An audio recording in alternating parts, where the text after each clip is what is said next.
Hello दोस्तों, कैसे आप सभी। दोस्तों, अगर आप यूपीएससी 2026 की तैयारी कर रहे हैं तो ये आने वाले 4 से 5 महीने आपके लिए बहुत ज़्यादा इम्पोर्टेंट हो जाते हैं, क्योंकि ये वही समय है जिसमें आप अपनी मेंस की प्रिपरेशन करते हैं, आप अपनी आंसर राइटिंग करते हैं, मेंस के नोट्स प्रिपेयर करते हैं।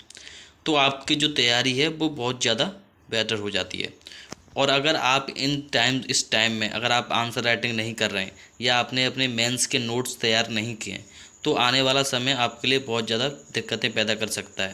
यानी कि 2026 अगर आपने तैयारी इस समय नहीं की है तो 26 आपका मिस हो सकता है।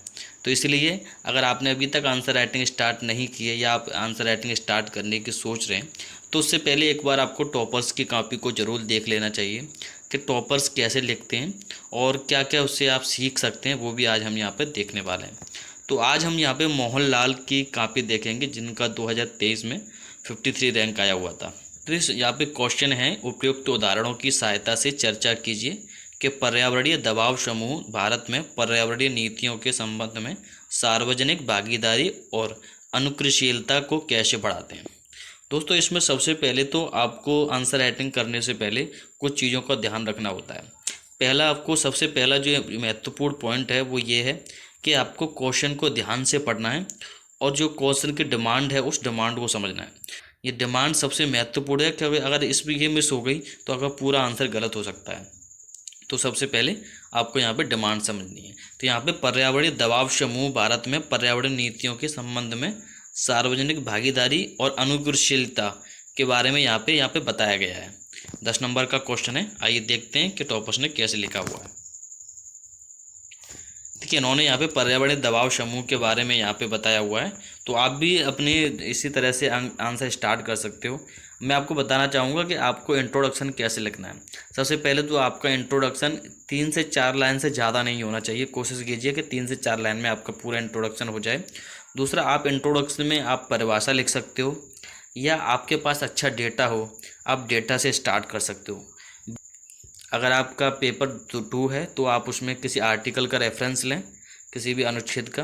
अगर आप जीएस पेपर 3 को लिख रहे हो तो आप ज़्यादा से ज़्यादा वहाँ पर डेटा पॉइंट से स्टार्ट करने की कोशिश कीजिए। और वहीं अगर आपका GS 1 या GS 4 लिख रहे हो तो आप सिंपल आप परिभाषा से स्टार्ट कर सकते हो। तो यहाँ पर इन्होंने लिखा, पर्यावरणीय दबाव समूह गैर राजनीतिक प्रकृति के ऐसे समूह हैं जो नीति निर्माण निर्णय प्रक्रिया में पर्यावरणीय संधारणीयता की वकालत करते हैं। बहुत ही छोटा और क्रूशियल है, ऐसा इसी तरह से होना चाहिए। इसको आप अगर और बेटर बनाना चाहो तो आप इसमें कोई भी डेटा जो हालिया कोई डेटा या रिपोर्ट के वगैरह कोई सी रिपोर्ट ने पर्यावरणीय दबाव समूह के बारे में कोई खबर आई हो तो आप उनको भी यहाँ पे कोट कर सकते हैं, उससे भी आपका ज़्यादा बढ़िया बनेगा। देखिए, एक और मैं बात बताना चाहूँगा, ज़रूरी नहीं कि जो टॉपर्स ने लिखा है वही अब वही टॉप लेवल है। अगर आप चाहो तो इससे भी बेहतर लिख सकते हो।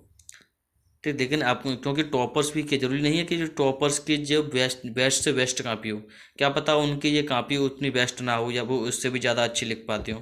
तो टॉपर से हमें केवल सीखना है और इसमें अपने अपनी अपनी जो क्षमता है उसको इसको भी इसमें इंक्लूड करना है।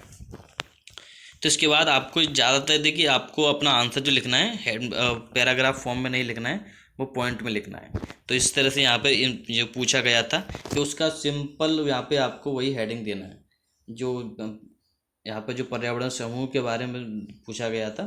ये इन्वायरमेंटल प्रेशर ग्रुप का पर्यावरणीय नीतियों में योगदान। तो यहाँ पे नंबर इस तरह से आप यहाँ पे सब हेडिंग भी डाल के यहाँ पे लिख सकते हैं। तो सब हेडिंग, सार्वजनिक भागीदारी हेतु स्थानीय जनता को शामिल करना।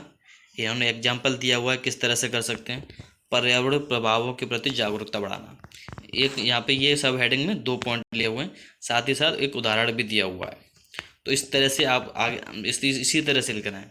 कोशिश कीजिए आप जो भी अपने पॉइंट दे रहे हो उसके साथ एक उदाहरण जरूर दो, क्योंकि आपका पॉइंट आप जो आपका उदाहरण होता है वो आपने जो लिखा है उसको प्रमाणित करता है। तो आपके पास एक उदाहरण जरूर होना चाहिए। आपके इम्पोर्टेंट पॉइंट्स को आप अपने इसमें यूज कर सकते हो। इस तरह से आपको देखो, केवल आपको जरूरी नहीं कि पूरा पढ़ना है, आप केवल देखते जाइए। सब शुरुआत में अगर आप पढ़ने की कोशिश करोगे तो आपको ज़्यादा कुछ समझ में नहीं आएगा।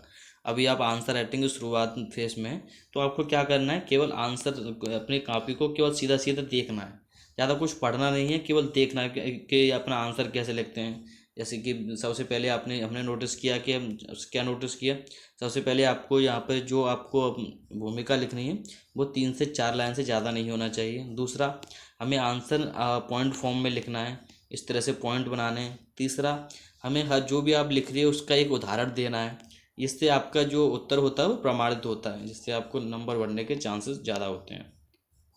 अगर इसी के साथ अगर आप डायग्राम फ्लो चार्ट वगैरह अगर बनाते हो तो वो बहुत अच्छी बात होती है।